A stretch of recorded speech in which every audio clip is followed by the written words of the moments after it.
Okay, just got the bike up on the lift today, and I should have done this before I started working on it, but had a lot of stuff in the way, and it's actually much lighter without the heads and the jugs and everything on it. So this will be perfect. I did start a little cleanup on the bike, and going to proceed with honing out the jugs, and I got a gasket kit, brand new set of pistons and rings, and I'm going to bump the compression on this to 9.5 to 1, which isn't crazy, but hopefully it'll get me a little more power.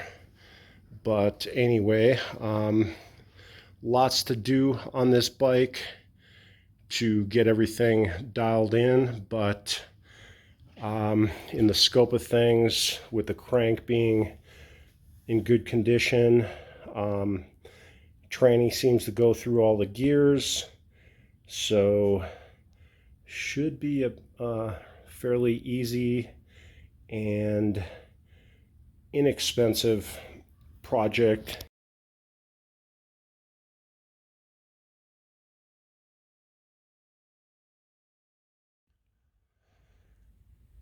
Okay, I've got the bike up here on the lift, as you can see, and one thing kind of led to another.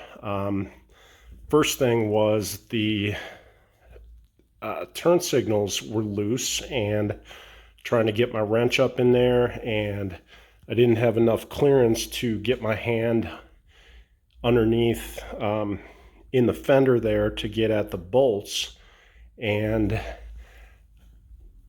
when I did actually get at the bolts, it seemed like they were tight already. So what I had to end up doing was get in here and, oh, sorry about the lighting there, but I put a couple extra washers behind the bolts because it seemed like they were bottomed out, and installed some Loctite on there and got everything tightened up. And in the meantime, found a couple of wires that were pretty much insulation was frayed off by the rear tire, so I cut that. I'm going to repair that wire and get it tied up inside the fender.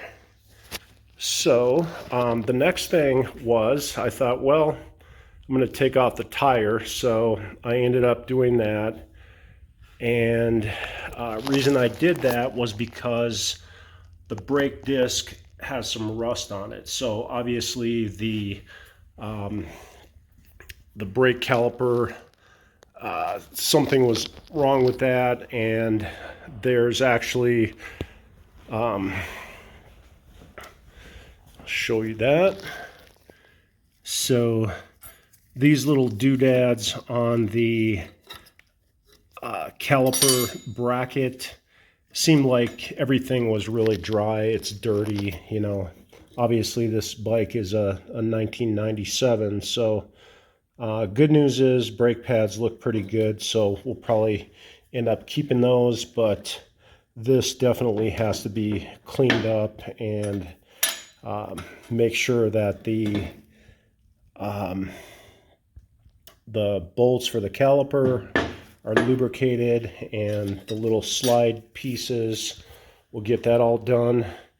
And in the meantime, ended up kind of looking at the belt, what kind of condition that's in. I kind of worked this thing all the way around, and there is some grease on it. That's kind of what you're seeing on the ends right here. That's grease just from moving it throughout its entire travel, but it is a bit pitted, so it does look like the original Harley belt. So I'm a little bit at a crossroads whether I'm going to replace this. And you can also see in here the sprocket has some pitting on it as well, and it looks like some wear. So this is something that I will most likely replace. And you know, I suppose I could let it go, but I guess the question is, you know, just like the old saying, how fast does your wallet want you to go? Well, how far does your wallet want you to go? This belt is about $250, and I don't know how much the sprocket costs, but I do have everything apart here. The swing arm would have to come out to get the belt through there, and you know, now's the time to do it. I've got the exhaust off of it, and you know, have to take off the primary cover and get it all taken apart. So we'll see if I do that job. If I do, I will make a video just of changing the belt, and I'm also going to be cleaning up that brake rotor. Seems like it's only bad on the one side, a little bit of rust, but it's surface rust, so I should be able to clean that up. But anyway, you know, it's funny what you find when you start taking things apart, and luckily I did to get at the turn signals, because I found the wires back there. I guess we're hitting the tire. So anyway, just keep on going with this thing. I've got a little bit of wiring work to do on the front. This is a little bit of a mess up here. Somebody decided to put some sort of USB thing on here, and there was a mount on the handlebars for a cell phone. So that's about it.